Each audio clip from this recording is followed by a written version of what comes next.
субҳи санаи 26 декабр мусофири 1 миллионуми фурудгоҳи байналмилалии Хуҷанд аз Сочи ба ватан омад. Вай тавассути ширкати ҳавопаймоии Урал Сочи Хуҷанд фуруд омад. нишондиҳандаи мазкур, яъне хизматрасонӣ ба 1 миллион нафар мусофир дар таърихи фаъолияти фурудгоҳ нишондиҳандаи рекорде аст.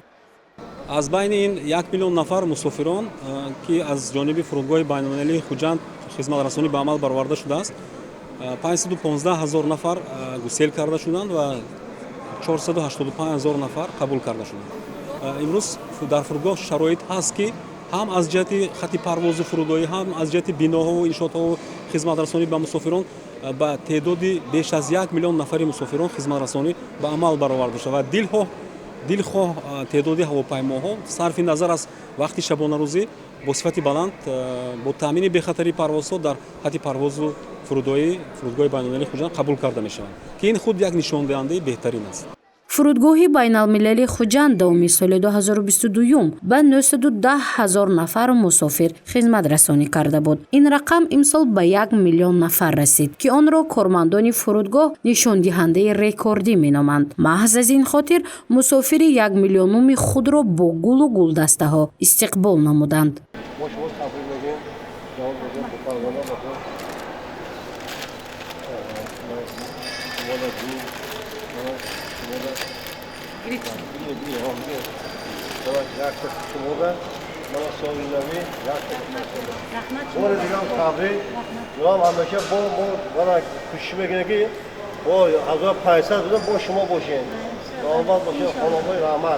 мусофири 1 миллионаи фурудгоҳи байналмилалии Хуҷанд сокини 50-солаи ноҳияи Ҷаббор Расулов аст. вай Юлдузои Расулова мебошад ки ҳамроҳи духтараш дар Сочии Федератсияи Русия 8 моҳ кор кард ва барои истироҳат ба назди пайвандонаш баргашт. мегӯяд ки аз иттифоқ афтодани ному насабаш ба рӯйхати 1 миллионуми фурудгоҳи байналмилалии Хуҷанд хушҳол аст.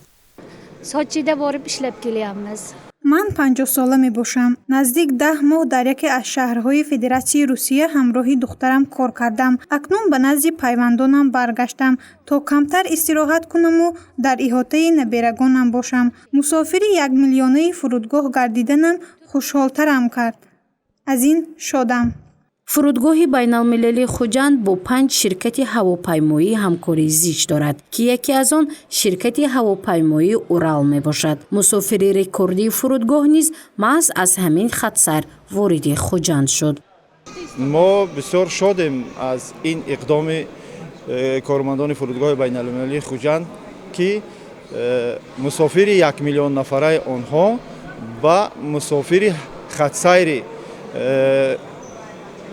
Сочи Хуҷанд рост омад ва ин боз аз он нишон медиҳад ки ширкати ҳавопаймоии Урал яке аз боэътимодтарин шарик ва ҳамкори фурудгоҳи байналмилалии Хуҷанд мебошад. ширкати ҳавопаймоии Урал яке аз шарикони боэътимоди фурудгоҳи байналмилалии Хуҷанд мебошад. ин ширкат дар як моҳ тақрибан то 200 хатсайрро дар масири ҳавоӣ анҷом медиҳад. соли 2023 фурудгоҳи байналмилалии Хуҷанд кори рекордиро анҷом дод. ин ҳам бошад ба беш аз 1 миллион нафар хизмат расонӣ кард ки дар таърихи он нахустин маротиба мебошад. гузурши Мафтунашкурова, Насим Раҳимов барои барномаи иттилоотии Хабар.